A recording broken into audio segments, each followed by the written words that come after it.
Hi, everybody. Hi. Good evening. For those of you who don't know me, my name is Andrea Paredes. My pronouns are she, her, and I'm the Director of Intercultural Student Engagement here at UNE. Today, we are here to discuss the joys, struggles, and beauty of Black hair through the lens of our esteemed speaker, St. Clair Detrick-Jules. St. Clair is a graduate of Brown University and an award-winning documentarian and photographer with features in news sites like The Washington Post, BuzzFeed News, and NPR's Strange Fruit. Her recently released book, entitled My Beautiful Black Hair, is part visual celebration and part cultural anthropology. This book is a collection of candid photographs of Black women paired with stories of their natural hair. This book stands as a joyful witness to the current repositioning of our cultural landscape as the natural hair movement comes into full bloom. This event has been 6 months in the making, and I am so happy to see it come into fruition. At the end, we will be providing time for a question and answer session. We ask that you raise your hands so that anyone can hear on the live, and we're going to have a lovely student, Jillian, pass around a mic. Please welcome St. Clair.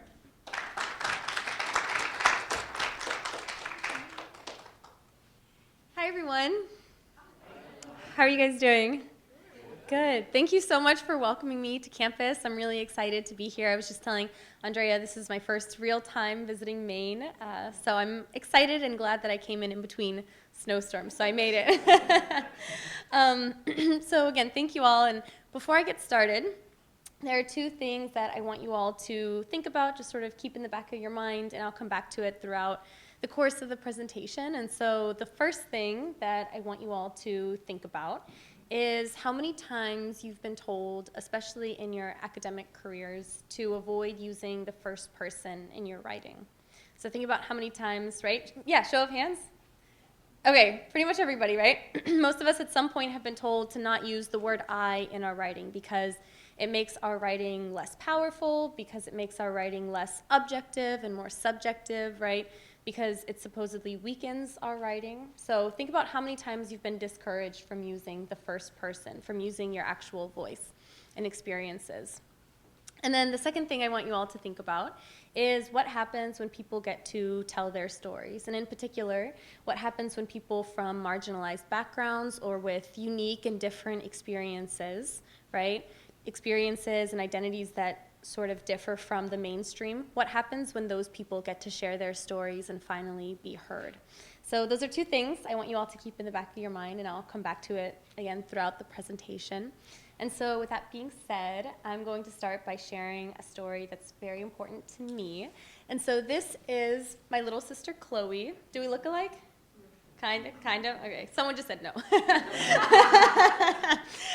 But so this is my little half-sister, and she is 18 years younger than me. So when I was finishing up my last semester of college, she was only 4 years old in pre-K, and I got a phone call from my dad, who lives in France, with my siblings, and he said that Chloe had come home from school crying because her classmates, she goes to a majority white school, so not that many people look like her at her school, and her classmates had bullied her about her afro, and so they told her that her afro was ugly. They said that her curls looked like little pieces of shrimp. They just made her feel really, really bad about her hair, and so she came home from school crying.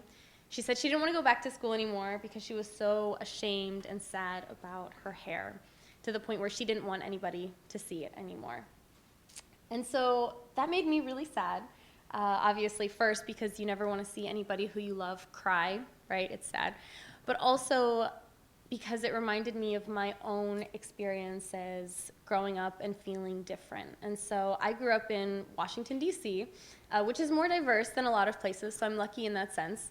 But when I was in kindergarten, I went to a school where a lot of people looked like me. There were a lot of other black and brown students. But then as soon as I got to first grade, I changed schools and I went to a predominantly white school. And so for me, as a little black girl, I felt very different there. And even though I wasn't bullied in the same way that my little sister Chloe has been bullied, I still felt this sense that somehow I didn't belong, right? Because I looked around me and I saw all of these people who didn't look like me, right? And I saw all my little classmates with long, straight hair, and I wanted to be like that too. And I think that that experience is something that a lot of people, regardless of background, have felt before, right? Feeling different in some way, whether it's a physical, aspect, whether it's something mental, whatever it is, whether it's a part of our personality. I think a lot of people can relate to that feeling of being different, right? Of feeling like for some reason you don't belong. And so I felt like I didn't belong because I had darker skin, because my hair was curly, because my facial features were different. And so I also became really ashamed of my blackness when I was in that elementary school for 6 years, from first to sixth grades. And at the time, I got really resentful, and I spent all of those years really hating my curly hair. And so even though my hair isn't as curly as my sister's, I still felt very different. And so I remember waking up every morning, looking in the mirror, and wishing that the reflection looking back at me was something different, right? I remember wishing that my hair was long and straight, just like all of the other little white girls in my class.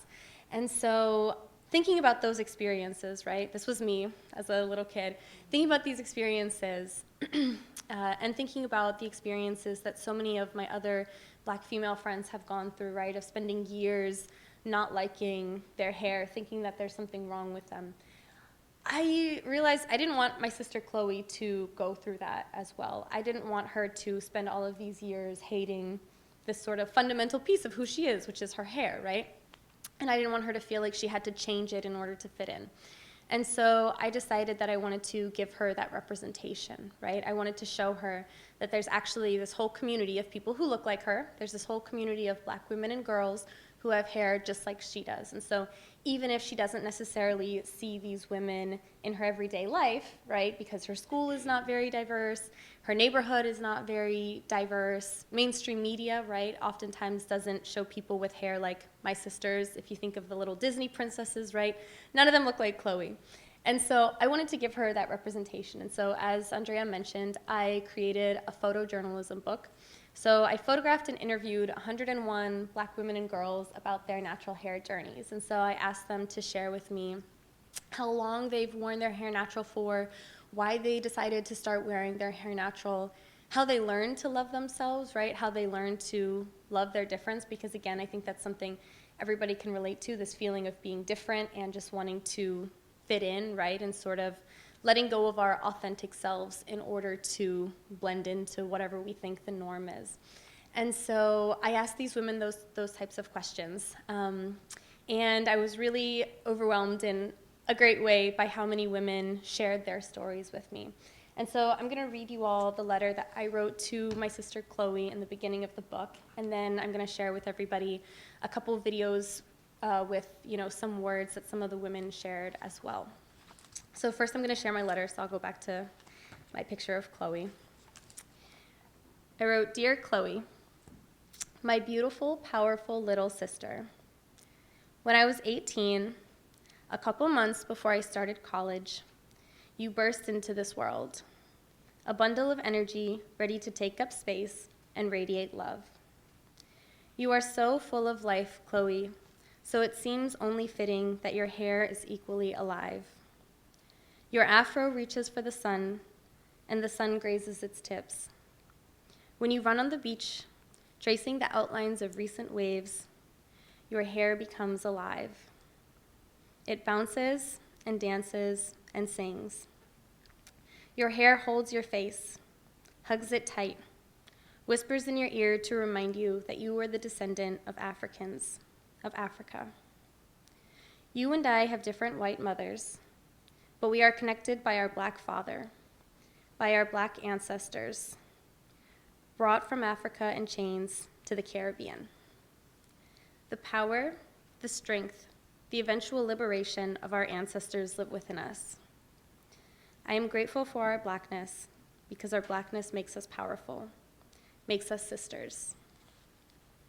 When Dad called to tell me you were ashamed of your afro, I became furious at the world for making you feel this way.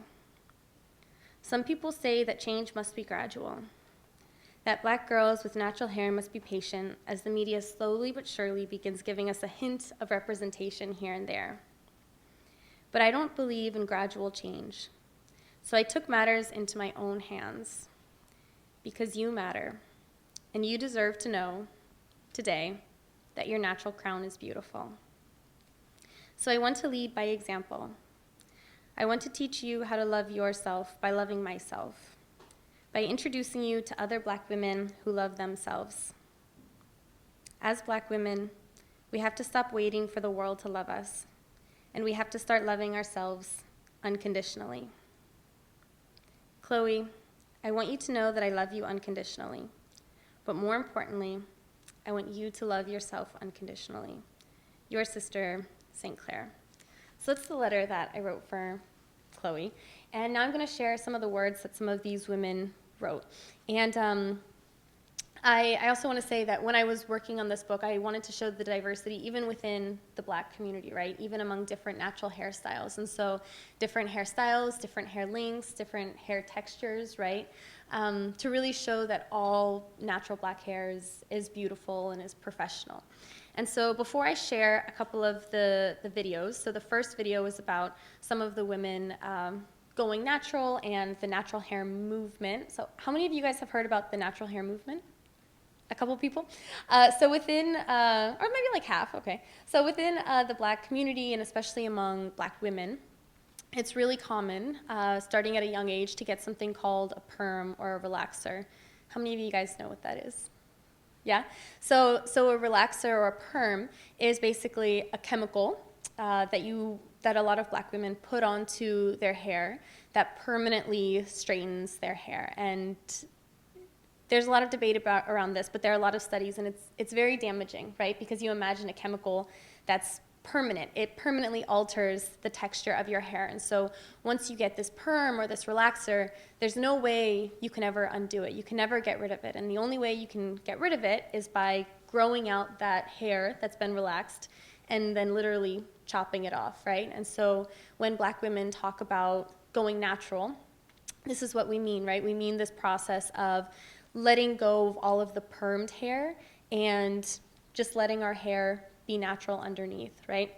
And so for a lot of women, it's a really big deal, especially, I mean, I think for women of all backgrounds, of all races, hair is often a big thing for us. And so when a lot of black women go natural, they do this thing called the big chop, which is where they just cut all of the permed hair off, and they end up with really short hair for a while, which is a whole other thing for women, right? Dealing with hair length and feeling beautiful and that. And so I just wanted to give a little bit of background, because for a lot of these women, that's why it's so significant that they have gone natural, because it's really, it can be a real emotional task to go through that process. But also joyful, right? Because it's becoming your most authentic self, I think. And so this first video is some of the women talking about going natural. It's very short.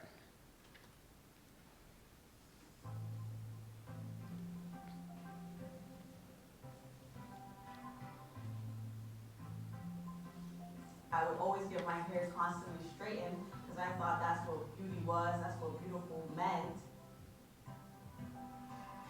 Natural is coming back, and I love that. I started getting into it, and I was like, Mom, I'm going natural.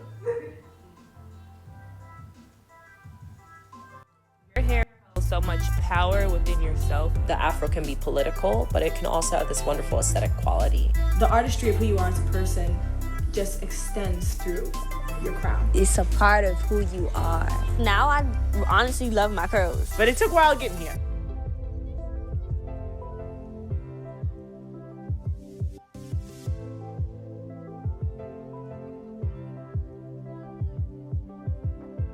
The bigger my hair gets, the more beautiful I think it is. It's a symbol to me also of like freedom. It defies gravity. I don't know, it's sort of like a revolutionary thing.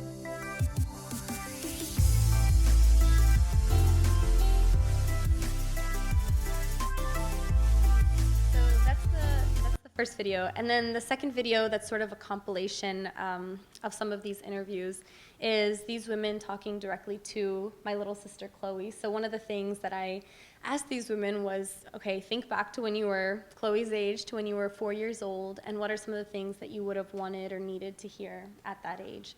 And so this is some of their responses.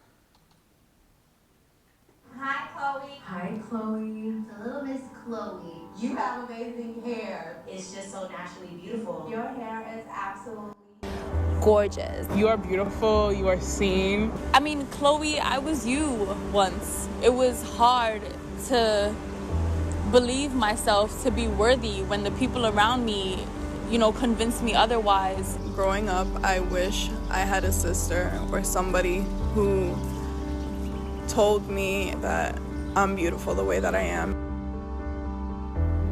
You know what else I would say?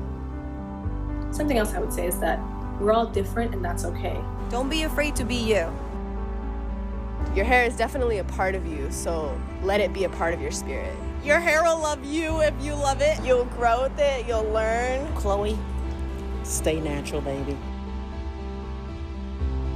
You have to keep your head high, and you have to surround yourself with people that love you to show you how to love yourself and then share that love with everyone else.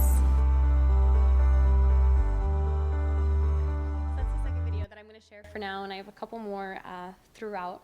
But I want to talk a little bit about the process of creating this book. So when I was in college, I didn't really have a game plan for after college. And luckily I have a mom who was very supportive of that, and she was just like, follow your passions, follow your dreams, do whatever you want to do. And so when I found out that my sister was having these issues with her hair when I was a senior in college, I figured after I graduated that I would just spend a good chunk of my time not going into the workforce yet, but just focusing on this book, so photographing and interviewing all of these women. And that ended up being such a huge learning experience for me. And I didn't study photography or journalism, so I taught myself a lot along the way. And one of the most important things that I learned was the importance of storytelling and vulnerability.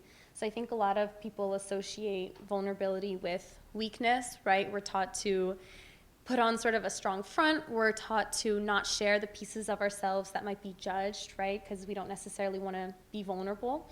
But I think that through this book and through all the interviews, I realized that when we're vulnerable, I think that's kind of when we're at our most powerful, right? Because that's when we're showing our most authentic selves. And so I was really grateful by with the amount of women who shared their stories with me, who opened up to me, who allowed themselves to be vulnerable.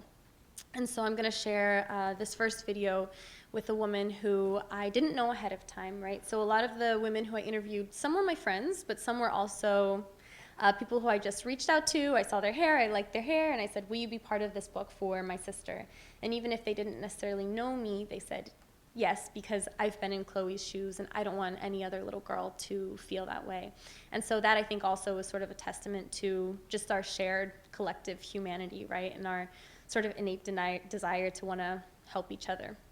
And so this woman whose video I'm about to show, she and I had just met a couple days prior. I asked her to be in my book, and I was really grateful that she felt comfortable opening up in this way. So I'll share her video here. The way that black women's hair has been manipulated in the media, the mainstream media, and just, quite honestly, I guess by corporate America and all that, unfortunately, it was hard growing up and feeling different. You get bullied or teased or made fun of because you're different. I didn't ever really think about, who's white and who's black and who's this and who's that. Like, I just never thought of things in terms like that. I just looked at people for their arts. But it's not how all the world is, But that's neither here nor there, right? Okay, so that's one. And then the second example of vulnerability that I want to share doesn't necessarily have to do with hair, But earlier I was talking about how I think all of us can relate to that experience of somehow feeling different, right? And so these are 3 women who I did interview for my book about hair. And so I asked them to share their hair stories, but then I also told them that they could share whatever stories or whatever experiences they wanted to. And so a little bit of background, these were 3 high school seniors. They went to a top high school in New York City that only had a 2% black population, and so they were obviously part of that 2%. And they'd been really good friends for the past 4 years. But during our conversation, there were things that they shared with each other and with me, sitting right next to them, that I could tell they hadn't shared with each other before, and that was really meaningful. And so one of the women, for example, one of the young women said that over the past 4 years when she was in high school, she was uncomfortable with her weight because she felt like her body didn't reflect the beauty standards of the other girls at her high school. And so she at some point had developed an eating disorder, and she talked about going through that. And then after she was vulnerable and she opened up about that, one of the other young women shared that she had gone through a similar experience, struggling with food and struggling with feeling beautiful in her weight, right? And then the third young woman shared that she didn't have that issue or that experience, but she had gone through a phase of feeling really self-conscious about her skin color, because even within the black community, there's this thing called colorism, right? Which is basically oftentimes black people with darker skin tones will face more discrimination than black people with lighter skin tones. And so one of the women who's here shared that because she has a much darker skin tone, even than other people in the black community, she felt very self-conscious of that. And so there was a time in high school where she would go to the beauty supply store by her house, and she actually started buying skin bleaching cream, which is a cream that, as the name suggests, right, it chemically bleaches your skin, also very damaging. And so she did that for a few weeks until her dad noticed that something was off and talked to her about it, and that's when she was able to start her self-love journey in terms of her skin color. But I found it obviously really heartbreaking that they had gone through these experiences, but also really heartwarming that they were able to open up and share these experiences finally once we were in this space all together. And there was sort of this shared understanding that you can share your story and there's not going to be any judgment, right? You can share whatever you want, and we're just here to listen. And so sometimes when I think about, the experiences we go through of feeling different, there's a metaphor that people sometimes use in the social justice community that has to do with a glass of water, or I have a bottle. So if you think about a bottle of water, right, if you have to hold a bottle of water for like a minute, it's not a huge deal, right? But if you have to hold a bottle of water for an hour, your arm might start to get a little tired. And if you have to hold that same bottle of water for a whole day, your arm's going to get pretty exhausted, right? And then if you have to hold that same bottle of water for years, the weight is going to become almost unbearable, even though it's just this little bottle of water. And so this metaphor is what I think about when I think about the weight that so many of us carry of having these stories of feeling different, of carrying these stories within ourselves and not being able to share them. And so I think that when these women, for example, shared these stories about their hair, but also other parts of their identity and sense of belonging, they were able to sort of release this burden a bit. And so I was really grateful that they opened up to me in that way. And sort of going back to this topic of hair in particular, there were a lot of other things that I learned from the women who I interviewed. And so by the time I had started working on this project, I had a decent relationship with my hair. I was pretty comfortable with it. I didn't necessarily think that I needed to, sort of progress in my self-love journey with my hair. I had gone to a university that was a PWI, a predominantly white institution, but that had a really strong black student community there, and so I found people who looked like me, and I thought I fit in. But I realized as I was working on this book that I didn't have a deep connection with my hair. I just saw it as something that grew out of my scalp. And it wasn't until I interviewed these women that I was able to really find a deeper connection within my hair. And so I think for a lot of us in the African American community, or for example myself, Afro-Caribbean, like my dad's family, a lot of us don't necessarily know much about our roots. And so I look at the differences between my two sides because my mom is white, and so on her side, I know exactly what European countries all of her ancestors came from. I can break that down, right? I know the names of ancestors like generations and generations back. But on my dad's side, which is Black, Afro-Caribbean, I feel very disconnected. I don't know much about my ancestry on his side. And so I think that's the case for a lot of us, right? And for a lot of people of color in general, we don't necessarily know much about our roots. We don't necessarily even know what region in Africa or what present-day countries our ancestors were likely from. And so one of the things that these women talked about was that our hair is a way to connect us to this past that we've been so disconnected from, right? Because when we think about our ancestors being brought to the States, being brought to the Caribbean, Latin America, everything was stripped from them, right? So language, culture, identity, spirituality. Oftentimes in the US, the hair of slaves was actually often shaved, right? So there was this literal stripping of hair even. And so there was a lot that was lost, obviously, during that time. And I think that that's why using our hair as a way to reclaim that past can be really important. And so I'm going to share a letter that this woman wrote to my sister Chloe, but I also took it as a letter to myself because I needed to hear it too, about sort of this connection to our ancestors. And so this is what she wrote. Dear Chloe, you stand on the shoulders of great women. We are the first. All life came out of Africa, and your hair is a symbol and representation of a greatness that is yours to tap into. When you wear your hair in its natural state, you're tapping into greatness.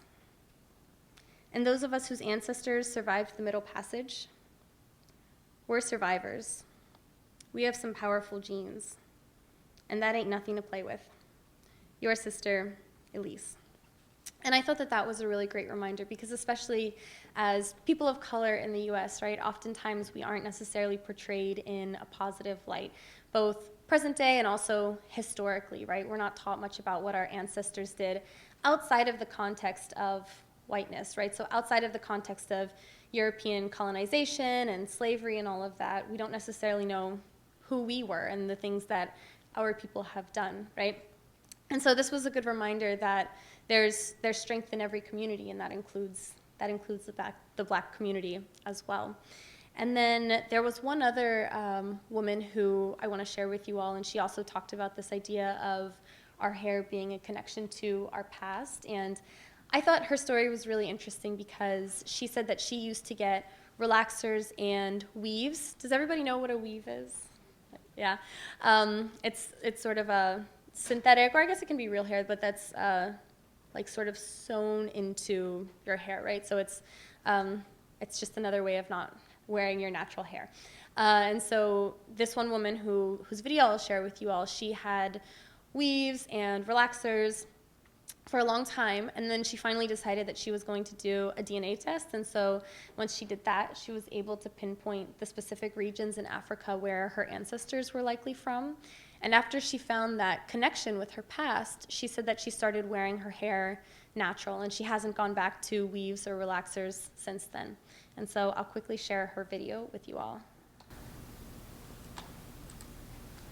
Now I'm in a phase with the natural hair where I prefer to wear natural without weaves because it connects me more to just my African American heritage.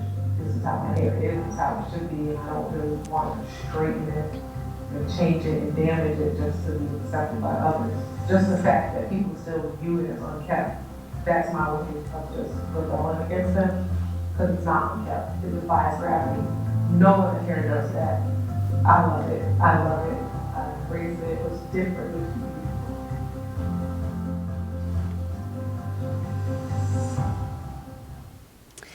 And then sort of going along with this idea of our hair being a representation of our greatness and our history, there's also this idea that one woman talked about of our hair representing our strength as well. And so obviously within the Black community, there's all different hair textures. And my hair it's not necessarily as sturdy or strong as some of the other hair textures, right? It doesn't stand up fully on its own. But I do really like this idea that our hair and the strength of our hair is a representation of the strength of us as individuals and also of our community as a whole. And so I'm going to share another video. Having straight hair is a lot of work. Having to like straighten it all the time and like make sure that like I had it covered in rain and all of that. It was just a lot of work, and I really like wearing it natural. It's pretty low maintenance, even though a lot of people would say otherwise. Because it's so thick, like it can just like stand up on its own. It's very like sturdy in a way. I just like letting my hair do what it wants most times.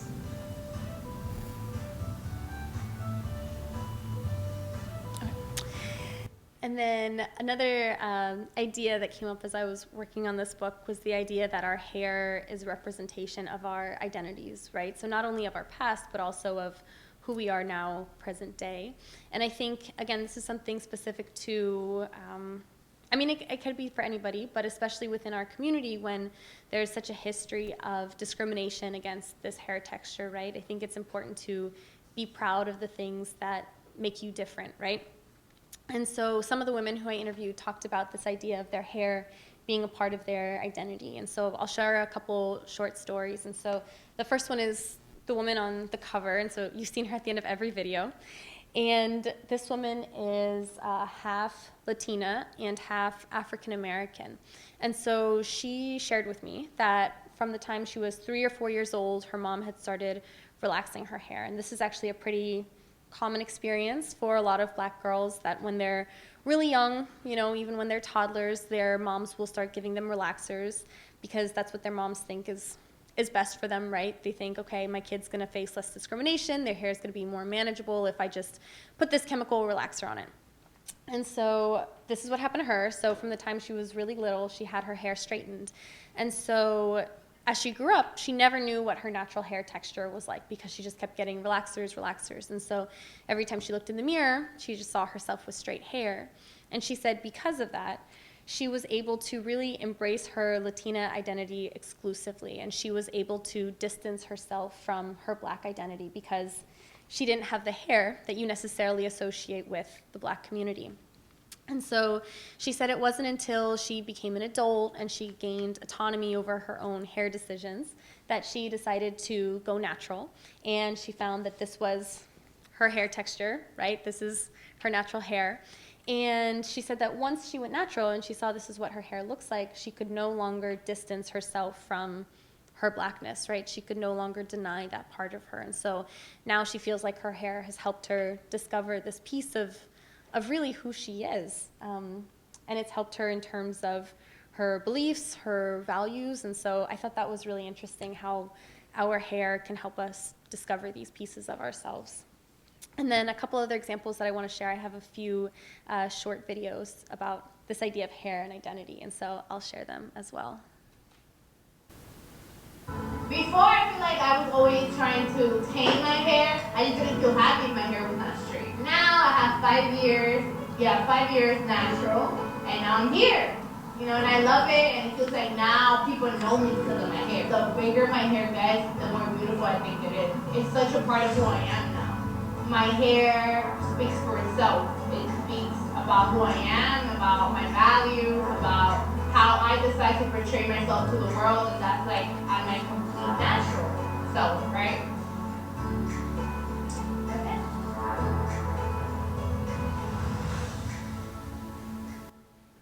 And then one more video on hair and identity. It's like I wake up in the morning and my hair has something new to tell me. Sit with your hair for like an hour or two and play with it, figure out what it's like, figure out what it's about and what it's trying to tell you. Just literally look in the mirror and say, you know, I love my hair. I'm different, but I love it. I don't have to look like everyone else. I don't have to have straight hair. I don't have to be beautiful in that way because your curls are beautiful. Your hair is definitely a part of you, so let it be a part of your spirit. And so with all of these, with all of these women talking about the importance of wearing your natural hair and being authentic, I also want to share sort of a couple stories about why I was also trying to be intentional when I created this book, that it's not for us to judge anybody who doesn't wear their hair natural, right? And especially I mean, for black men as well, but especially for black women, there are just so many stereotypes going along with natural hair and curly hair and afros. And so a lot of black women face discrimination in the workplace, face discrimination at schools, right, because of wearing their hair natural. And so whenever these women talk about going natural, it's not only is society going to think that I'm beautiful, but it's also, am I going to have the same educational opportunities? Am I going to have the same employment opportunities? I have a lot of friends now who are black females who are applying to, for example, residencies to be doctors, who are going into the corporate world, things like that, and have to really figure out, do I want to wear my hair natural, or do I want to prioritize, my chances of getting this job, for example, right? And so, for example, there was one woman who I interviewed for this, or who I was going to interview for this book, and she's actually a good friend of mine, and she has a weave and a relaxer. And so, as I mentioned before, for the most part, relaxers are pretty unhealthy, not only for your hair, but also for your scalp. And there are all these studies that are coming out now that show that a lot of these relaxers have been associated with different types of cancers and other illnesses within black women. So it's actually not only is there this sort of psychological impact of us feeling like we have to change our hair, but there are also really health issues that come along with being forced to change your hair, feeling like you have to do that, right? And so this woman, my friend who I was going to interview, she's very health conscious, and so that's why she wanted to go natural and stop getting relaxers so that she could be healthy, on her scalp as well. And we were really excited about it. She was going to do the big chop, but then the day before she did the big chop, she decided against it because she has a really good government paying job right now, and she decided that if she was going to go natural, that would probably lower her chances of future raises and promotions at her job. And so she decided against it. And so that's why, even though I'm talking about natural hair and why I think it's important to love yourself and embrace yourself as you are, I also recognize that there can be consequences for that, right? There are consequences to showing your full authentic self, and that doesn't necessarily just come with hair, right? I'm sure a lot of us have felt that need to sort of negotiate different parts of our identities in order to fit in order to get internships, in order to, get into certain classes or whatever it is, right? To have these opportunities, sometimes we have to negotiate pieces of our identities. And so with that being said, I just want to talk a little bit about the history of black hair and sort of the policing of black hair. And so this is a woman who wrote an introduction to the book, and she coined the term psychotherapy, so psychotherapy, but hair. And so she's a licensed psychologist and also a hairstylist. And in the introduction, she talked about how for our ancestors, right, in the past, depending on the certain tribes in Africa, pre-colonization, pre-slavery, all of that, there were, in certain tribes, hairstylists were really held in high regard, and they were seen as some of the most important members of society. And so depending on what hairstyles people wore, that could tell certain aspects of their identities. So depending on the hairstyle, you could sometimes tell whether a person was married, you could tell what age they were, you could tell what tribe they were from, you could tell whether or not they were in mourning, right? You could tell all of these things about their identity based on hairstyle. And so again, that's one of the things that for the most part was lost when our ancestors were brought over to sort of the quote-unquote new world, right?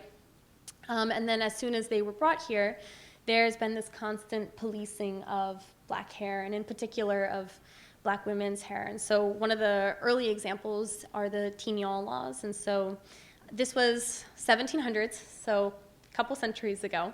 In the 1700s, there was a law passed in Louisiana stating that any black woman, whether she was enslaved or free, could not show her hair in public, right? So there was this literal policing of black women's hair and black women not being allowed to show their hair in public spaces. So even if they were free of slavery, they weren't free to look how they wanted to. And taking a step back for a second outside of just black women's hair, I think this is a common theme that we see globally, even present day, right, with the policing of women's hair in general. And so I think about recent events in Iran, right, with women being forced to cover their hair by law, right? They have to cover their hair in public.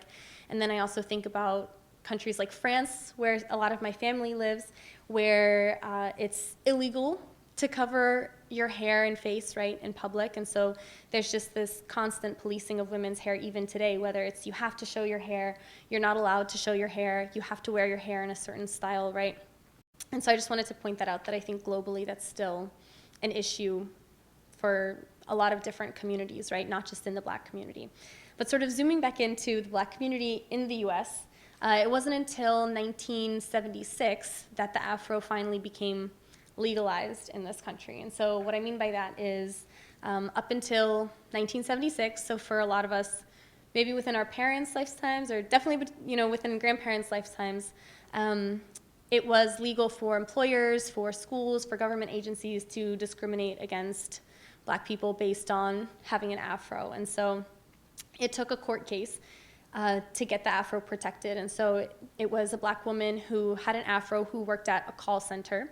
And it wasn't even customer facing in the sense of none of the customers even saw her, right? Because it was a call center. But her employer said, you have to do something else with your hair. You can't have this Afro if you want to work with us. And so she took it to court and she ended up winning her case. And so that's when the Afro finally became protected under the Civil Rights Act. And so even though we know there's still cases of discrimination against, Black natural hair texture, technically it's protected by law.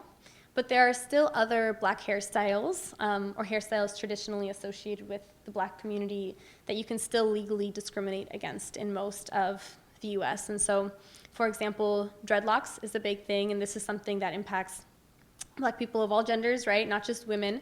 There are a lot of Black men who have dreadlocks also and have been impacted by this. And so in 2013, for example, there was a Black woman with dreadlocks who similarly was told that she couldn't work for her employer if she had dreadlocks. So she was told to get rid of her dreadlocks, and she took that case to court, and the court decided that no, her job did have the right to discriminate against her and deny her employment because of her dreadlocks. And so in most of the country, it's still legal to discriminate against dreadlocks, braids, bantu knots, all of these hairstyles associated with Blackness. And so there's this act called the Crown Act. How many of you guys have heard of the Crown Act? Oh, cool, a couple people. So the Crown Act stands for creating a respectful and open world for our natural hair. And so what that does is it basically attempts to ban discrimination based on race, right? So banning race-based hair discrimination. And it's been passed so far in, I believe, 19 states across the country, and the goal is to get it passed on a national level. But as of now, it's really crazy to think about, but there are still lots of challenges to getting it passed on a federal level, right? And people in, politicians, there are politicians and lawmakers who have voted against passing the Crown Act, so who have voted against making it illegal to discriminate based on hairstyle, right? Which is crazy to think about for me, if you think about the fact that Black people have been in this country for, at this point, over 400 years, and we're still fighting for the right to wear our hair how we want to without risking, discrimination. And so with the Crown Act, I sort of want to circle back to this idea of storytelling, and that's where I'm going to end before we open it up to the discussion and Q&A. So one of the things that the Crown Act has been doing is they've been using storytelling, and I think that that's really important to think about, right, when we think about the power that our personal narratives have. And so as folks from the Crown Act, as advocates have been going around to different lawmakers, to different politicians, have been holding forums, they've been getting people, in particular, people in the Black community, to share their first-person experiences with natural hair discrimination. And so there are people who have shared, for example, there's this campaign called the As Young as 5 campaign that the Crown Act has been doing.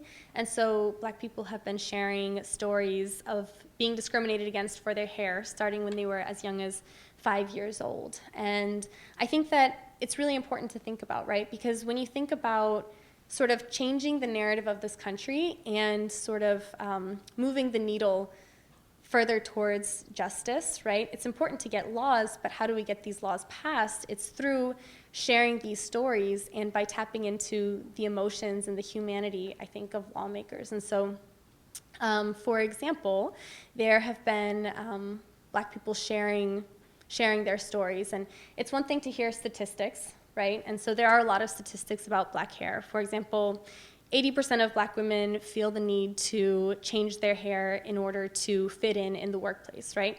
That's the statistic. Or Black women are 1.5 times more likely to be sent home from work because of their hairstyle.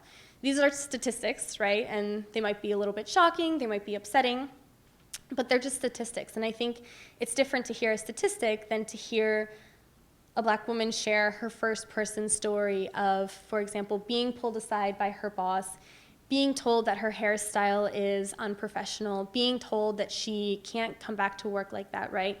And the shame and embarrassment and anger and sadness that comes with that. And that's something that we only get, I think, from hearing people's stories. And so that's how I want to end, is sort of encouraging everybody to use their first-person narratives. And as I've been thinking about first-person narratives, 2 pieces of literature keep coming back to my mind. And the first is The Diary of Anne Frank, which has everybody heard of that? Yeah. And so this is a piece of literature that's written in the first person, right, from a young Jewish girl in hiding during the Holocaust. And then the second example is the narrative of the life of Frederick Douglass. Has everybody heard of? Yeah, so an African-American writing about his experiences in slavery. And so both of these pieces of literature are all first person, and I think that's part of what makes them so powerful, right, is that we get to hear about their experiences. And to me, when I think about those pieces, there's nothing weak about them, right? These people, Anne Frank and Frederick Douglass, they're sharing the first person experiences, they're sharing the facts of their own lives, and I think that's why they resonate so much with us, even if we're from different demographics, right? On a human level, I think we can connect to that. And so again, just want to encourage everybody to share your stories, to be vulnerable, to create spaces of storytelling, right, where you can share your story with others and make sure that others know they can be comfortable sharing their stories with you as well. And I think that's how we grow as individuals, and that's how we grow as a community as well. So thank you all so much again for being here. Thank you.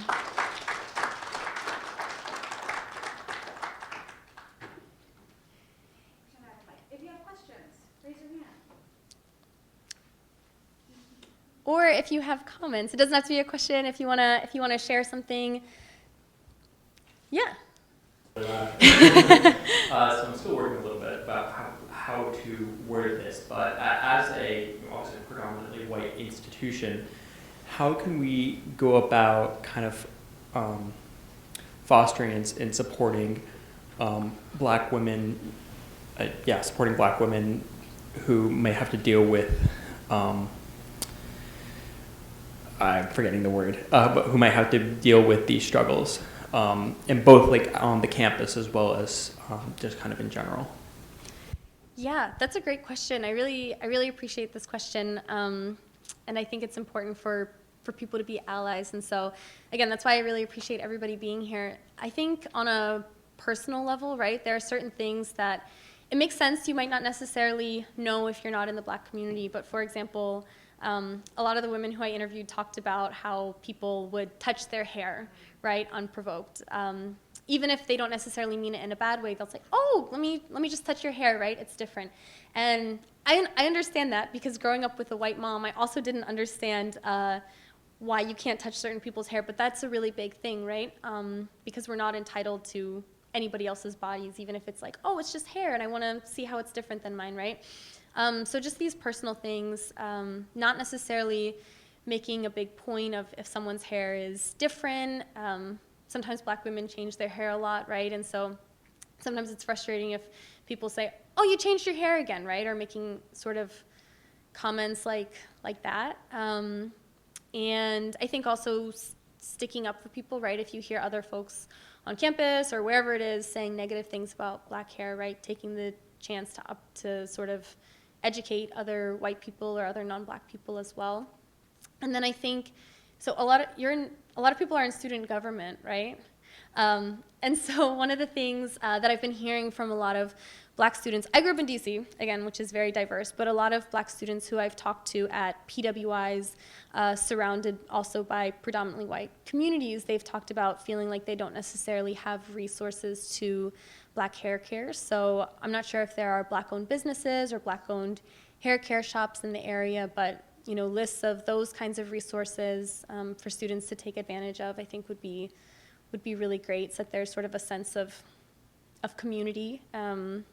I think I've heard from Black students on other campuses that having a space to talk about their hair has also been really useful and helpful in terms of just being able to share and be in a space where they're not sort of the odd ones out all the time. And so, yeah, those are just some ideas. But I don't have like a perfect blueprint.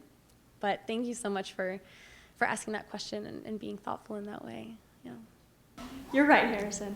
So as someone who has naturally wavy hair, I have grown up with wavy hair, whenever I would have my hair straightened, even with just a hair straightener and not the chemicals, people would come up to me and say, people who knew me, they'd be like, oh wow, your hair's so pretty. Did any of these women talk about feeling that and feeling that their natural hair wasn't quite as beautiful and didn't make them seem quite as beautiful when it was natural and curly rather than when it was straight? Yeah, absolutely, and thank you for sharing that. And I really relate to that, because even when I was in middle school and high school, I didn't feel like straightening my hair all the time just because I was so focused on school. I didn't have time, and I never had a relaxer, luckily. But whenever I did straighten my hair just with a flat iron, I got a lot of comments about, oh, your hair is so pretty, oh, your hair is so beautiful.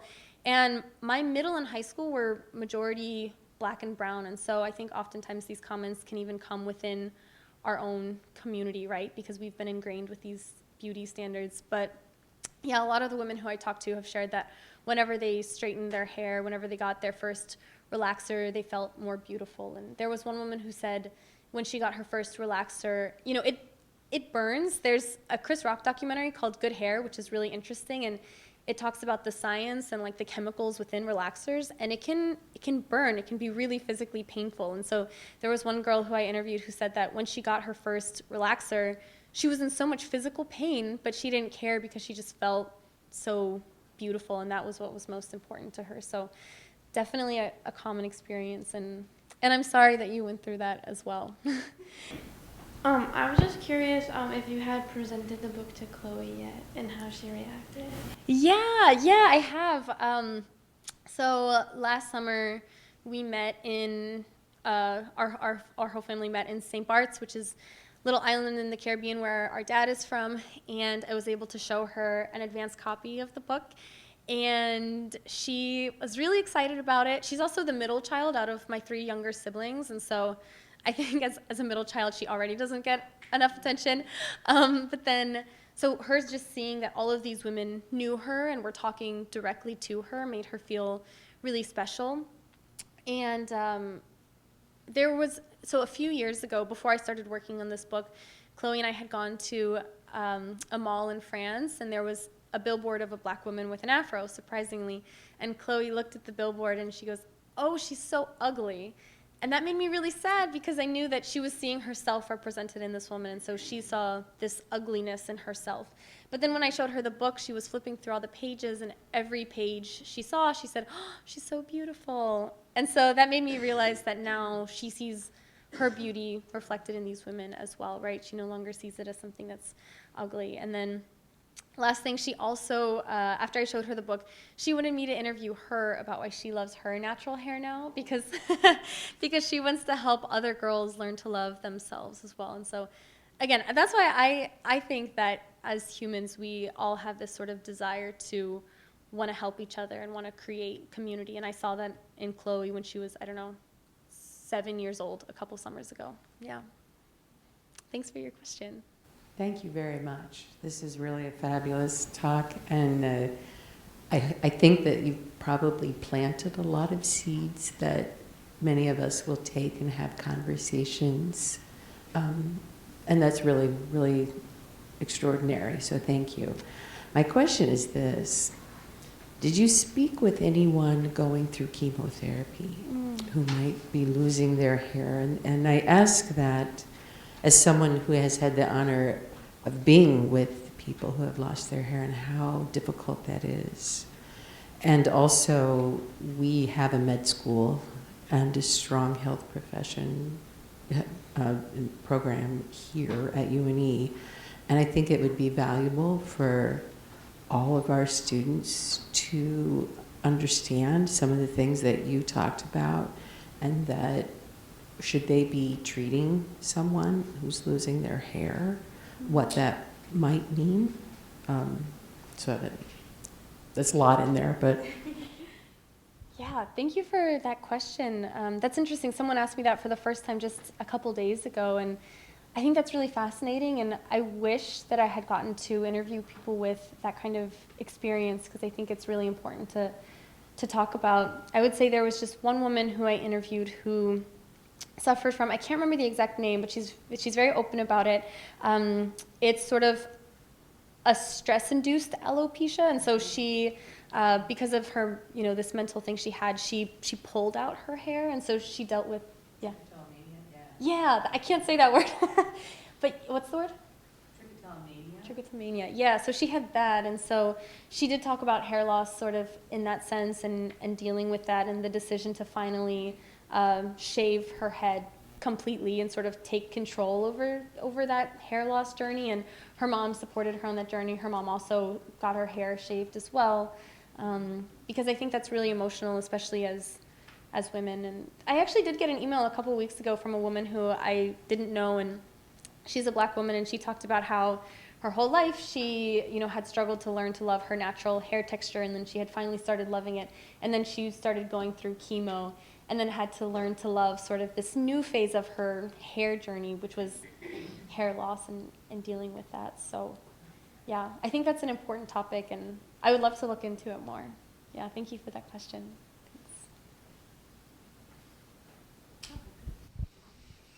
Lynn, your comment made me think about all of us in the room, no matter what our role, if we're students, staff, faculty, that we have the opportunity to influence representation. And so I just saw this thing on, I call it the TikTok because I can't be that cool. TikTok about a Black man who was in Logan Airport in Boston, and he saw a white family, or he perceived them as a white family, and there were 3 kids, and one of the girls was playing with 3 dolls, and all 3 of the dolls looked different than the child, and including one looked like African-American doll. And he talked about how powerful it was, and he said, I think I'm coining this phrase, it was a micro-progression. So instead of instead of a microaggression, it was this small thing that the parents of this child thought to be inclusive about. And when I think about all the different majors and programs that students in this room are in, there are opportunities to make sure that in clinical settings, are we having images, are we thinking about different kind of simulations and stories that are representative broadly of beautiful Black hair, of different abilities and things like that. So again, I think about that as well. Thank you. This is wonderful and very inspirational. And my question is, what's next for you? What's next professionally after this? Yeah, thank you for that really important comment and for your question. And so in terms of what's next for me, I have 2 kids' books coming out that have to do with Black hair.